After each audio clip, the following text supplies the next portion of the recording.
Insimoto niya, oh. Insimoto shop. Ay, siya, ano, ayan, ganda. So, yung door. So, may natutulog doon. Cute-cute yung natutulog niya doon sa may bata siya pinatulog. Cute yung bahay ng anak ko. Ayan. Hindi ko alam bahay o shop. Kasi, Insimoto shop siya. Oh, ang galing. Creative. Siya fence. Ang door. So, ang door niya is may higaan, may upuan, may misa. Ang cute. Ang cute, guys.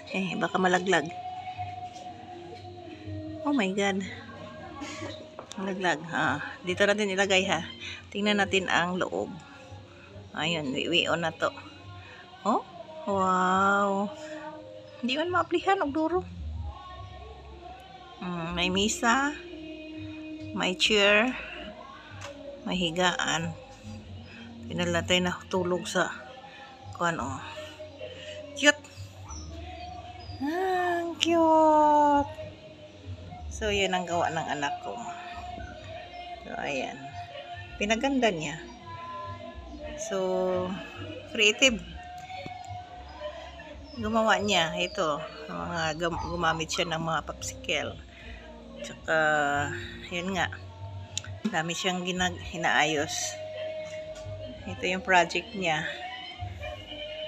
So, ayan, nakalagay sticker. Insimoto. Motorcycle pala to. Cute. Okay, thank you for watching, guys, ng aking cute. Galing.